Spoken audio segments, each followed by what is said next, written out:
How to host websites on GitHub. GitHub provides a free and easy way to host static websites using GitHub pages. Whether you're showcasing a personal portfolio, documentation, or a simple project, you can deploy your website directly from a GitHub repository. In this guide, we'll walk you through on how you can host a website on GitHub step by step. But before that, let's talk about the basics for GitHub: creating an account, creating a repository, collaboration, and finally deploying your project. Basically, GitHub is a cloud-based platform that allows developers to store, manage, and collaborate on code using Git, a version control system. It's widely used in software development to track changes, manage projects, and work with teams. Now, the key features for GitHub is version control. It can track changes in code and allow you to revert to previous version. They have repositories or repos. It is a storage locations for project containing code, files, and history. They also have collaboration. Teams can work together reviewing code and contribute to the open source projects. They have branching and merging. Developers can work on different features independently and merge them later. They have GitHub Actions. It is an automated workflow like testing and development. And so let's start with on how you can go ahead and create your own account on GitHub. The first thing that you want to do is to head over to their official website, which is github.com, and you want to go ahead and click on the sign up button. Now, before we head further into our tutorial, all of the mentioned tools or websites will be on the description box below, so make sure to check it out. Now from here, just go ahead and sign up using your email, password, and username, and from there you will be able to log in into your account. And once inside, we can then go ahead and set up our own repository. Once again, a repository or repo is where we can go ahead and store all our projects, files, and code. Now, once inside your own dashboard, just click on the plus icon at the top of your screen, and from here you simply want to click on the new repository.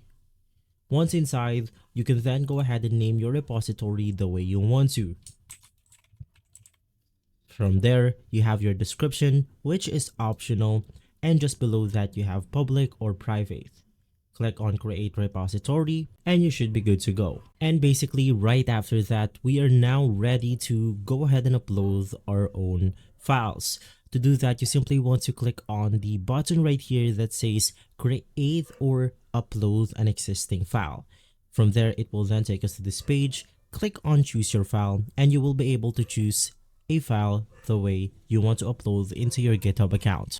We can then go ahead and use this specific files in order to go ahead and once again collaborate and upload into our own account. Now, as an example, I have multiple repositories right here that I can go ahead and show you. I'm using this personal project of mine for my school that I've been working on. So as an example, I'll go ahead and click on the Takoyaki Town. It's one of my projects that I've been working on.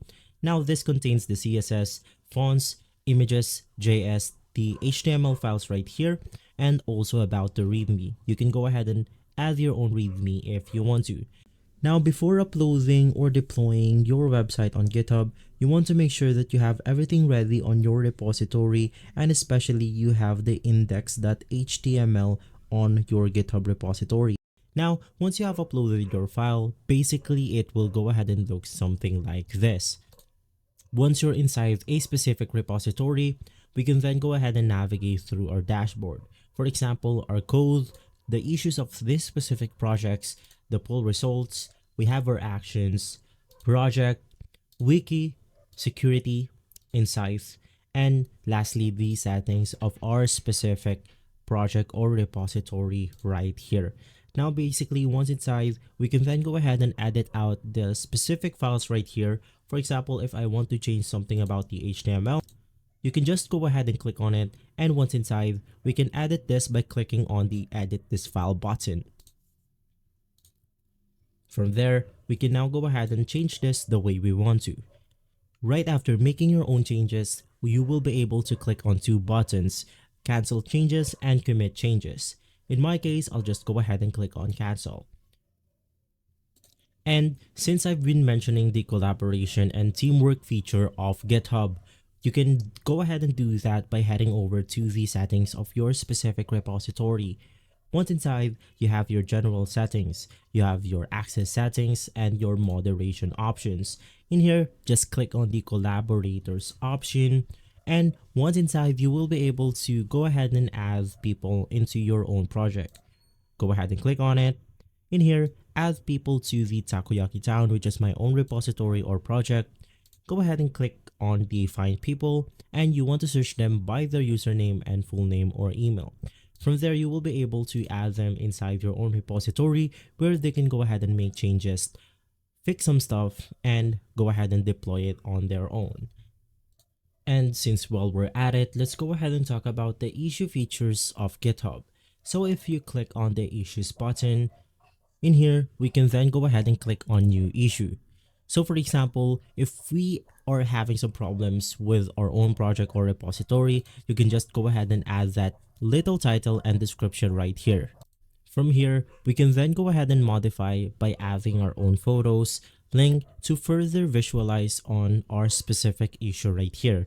So you want to click on the create button, and inside, we can then go ahead and see one of the issues that this specific repository has been working on.